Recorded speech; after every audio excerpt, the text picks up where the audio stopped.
ഈ കോട ഇറങ്ങുന്ന പ്രകൃതി അങ്ങ് കൊടൈക്കനാലൊന്നുമല്ല കേട്ടോ. ഇത് നമ്മുടെ സ്വന്തം അക്ഷര നഗരമാണ്. കടൽ തീരമില്ലാത്ത നഗരം കോട്ടയം. കോട്ടയത്തിന്റെയും ഇടുക്കിയുടെയും മധ്യ കിടക്കുന്ന വാഗമൺ കാണാനായൊരു യാത്ര. കണ്ണുകൾക്ക് ഈ ദൃശ്യങ്ങളെ പകർത്താതിരിക്കാൻ കഴിഞ്ഞില്ല. അപ്പോൾ ക്യാമറയുടെ കാര്യം പറയണമോ? ചിത്രകാരന്മാർക്ക് പോലും വരയ്ക്കാൻ കഴിയാത്ത കാഴ്ച. അരുവികളും തോടുകളും വയലുകളും കുന്നുകളും അങ്ങനെ എല്ലാം ഒരേ കുടക്കീഴിൽ. എല്ലാവരും ഫോട്ടോ എടുക്കുന്ന തിടുക്കത്തിലാണ്. നഗ്നനേത്രങ്ങളാൽ കണ്ടാനന്ദിക്കുന്നവർ വേറെയും. നല്ല തണുത്ത കാറ്റ് ദേഹമാകെ ഇടവേളകളില്ലാതെ തലോടിക്കൊണ്ടിരിക്കുന്നു. മനസ്സിനും ശരീരത്തിനും അതൊരു കുളിർമ തന്നെ. Hello guys, welcome to little Maha. ഒരുപാട് നാളുകളുടെ ഇടവേളയ്ക്ക് ശേഷമാണ് പഴയ ഗാങ്ങുമായി ഞങ്ങൾ യാത്ര ആരംഭിക്കുന്നത്. പ്ലാനുകളൊന്നുമില്ലാത്തൊരു യാത്ര. ചെല്ലുന്നിടം വിഷ്ണു ലോകം എന്ന് തന്നെ. ദൈവത്തിൻ്റെ സ്വന്തം നാട്ടിൽ കാഴ്ചകൾക്കാണോ പഞ്ഞം? ഈ കൊച്ചു കേരളത്തിൽ സ്ഥലങ്ങൾ ഏറെ ആയതിനാൽ ഏത് തിരഞ്ഞെടുക്കണമെന്ന സംശയവും ഏറെ തന്നെ. സമയവും ധനവും ഒരു പ്രശ്നമായതുകൊണ്ട് ചുരുക്കത്തിൽ കൂടുതൽ സന്തോഷം അത് തന്നെ പ്രധാന ലക്ഷ്യം. അതിരാവിലെ ഒരു 5 മണിക്ക് തന്നെ ഞങ്ങൾ യാത്ര ആരംഭിച്ചു. ഈ യാത്രയിൽ മാത്രം എല്ലാവരും കൃത്യനിഷ്ഠയുള്ളവർ.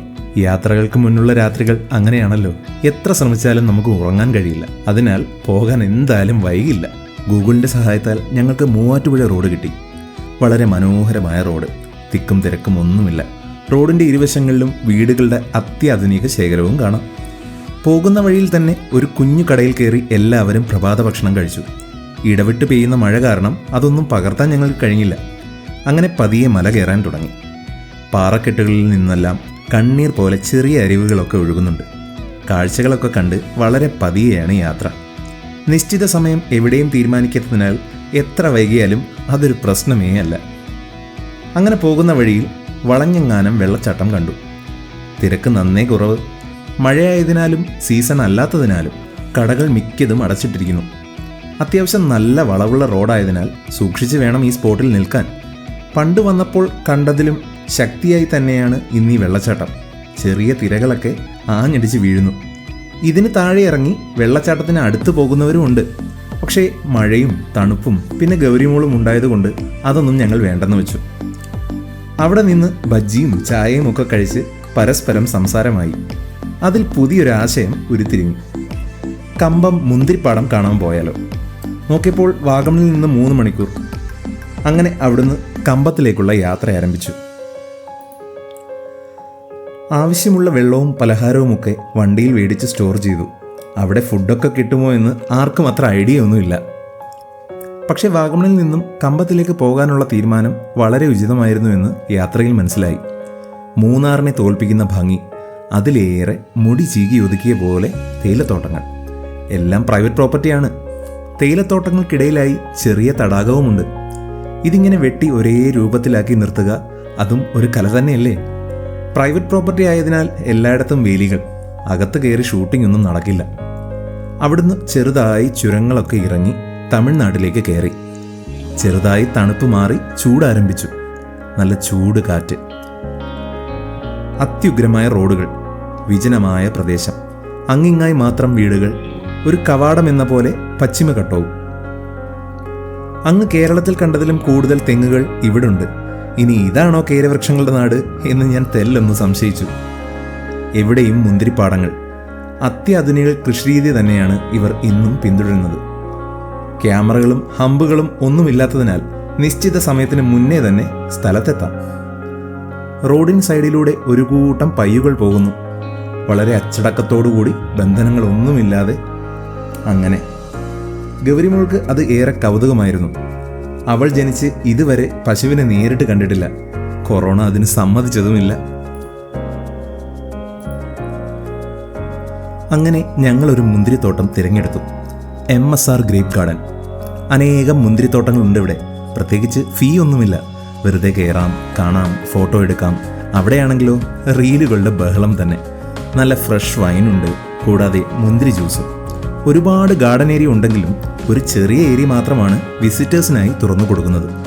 പഴുത്തു നിൽക്കുന്ന മുന്തിരിത്തോട്ടത്തിൻ്റെ പ്ലോട്ട് മാത്രം. മറ്റുള്ളതിൽ എപ്പോഴും പുതുതായി വെച്ചുപിടിപ്പിച്ച നല്ല പോലെ പരിചരിക്കുന്ന മുന്തിരികളും കാണാം. നമ്മൾ ചെല്ലുമ്പോഴേ അവർ ഇൻസ്ട്രക്ഷൻസ് ഒക്കെ തരും. മുന്തിരി പറിക്കുകയോ ഒന്നും നശിപ്പിക്കുകയോ ചെയ്യരുത്. അതിനെല്ലാം ചെറിയ ഫൈനുമുണ്ട്. തോട്ടത്തിലേക്ക് കയറുമ്പോൾ കുട്ടികളെ ആകർഷിക്കാൻ പല വസ്തുക്കളും ഇരിപ്പുണ്ട്. കൂടാതെ ബേർഡ് ഷോ, സ്നേക്ക് ഷോ എല്ലാം നടക്കുന്നുണ്ട്.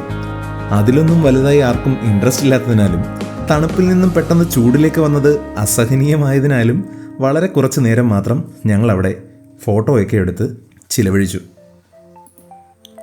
ഗൗരിമോളുമായി കളിച്ച് മുന്തിരി ജ്യൂസൊക്കെ കുടിച്ച് ഞങ്ങൾ അവിടുന്ന് മടങ്ങി.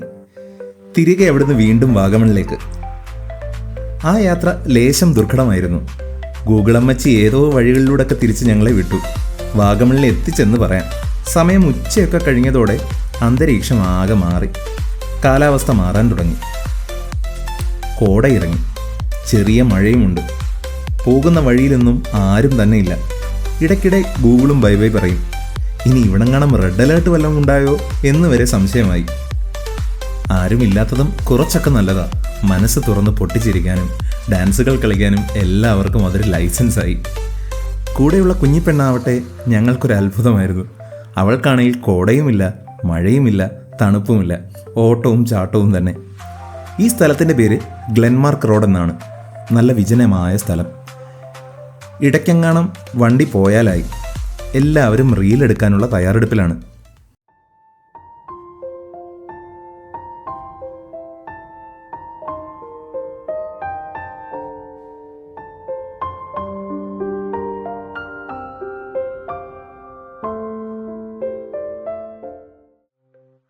അവിടുന്ന് പിന്നീട് മൊട്ടക്കുന്നിലേക്കായി യാത്ര.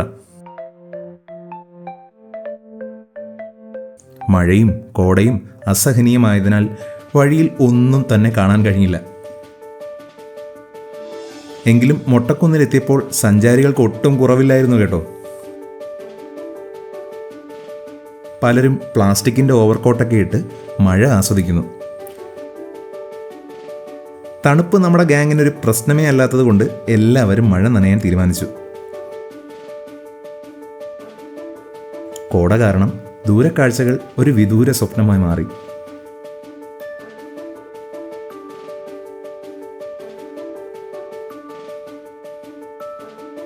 പണ്ട് ഞാനിവിടെ വന്നപ്പോൾ മൊട്ടക്കുന്നിന് താഴെയായി തടാകവും വഞ്ചിയും ഒക്കെ ഉണ്ടായിരുന്നു.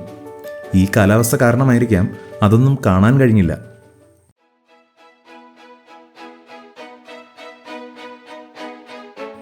സമയം കടന്നു പോകും തോറും തണുപ്പ് കൂടി വന്നു.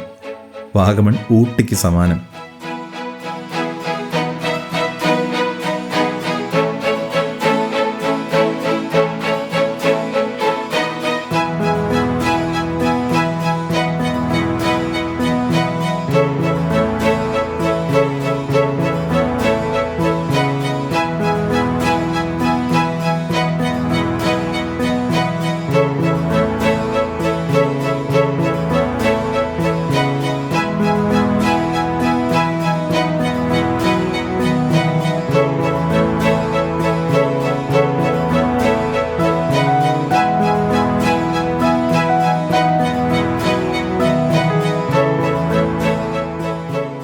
ഒരു ചായയൊക്കെ കുടിച്ച് അവിടെ നിന്നും ഞങ്ങൾ മുന്നേ ബുക്ക് ചെയ്തിരുന്ന വീട്ടിലേക്ക് മടങ്ങി. Silver home stay. ഞങ്ങൾ 6 പേർക്കും കൂടി ഒരുമിച്ച് നിൽക്കാനായി പലയിടത്തും വിളിച്ചു തിരക്കി.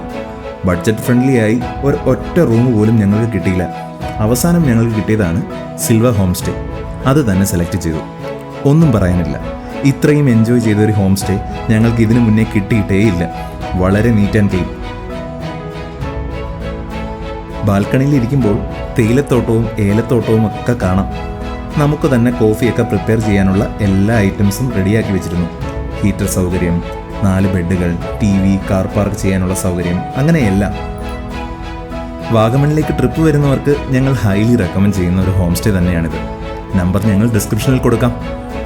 പാട്ടും ഡാൻസുമായി ആ രാത്രി അങ്ങനെ ഒരുപാട് എൻജോയ് ചെയ്തു. ഞങ്ങളുടെ ഈ വീഡിയോ ഇഷ്ടമായെങ്കിൽ പ്ലീസ് ലൈക്ക് ആൻഡ് സബ്സ്ക്രൈബ്. ഇതിൻ്റെ ബാക്കി വിശേഷങ്ങളുമായി മറ്റൊരു വീഡിയോയിൽ കാണാം. അപ്പോൾ ഗുഡ് ബൈ, ടേക്ക് കെയർ.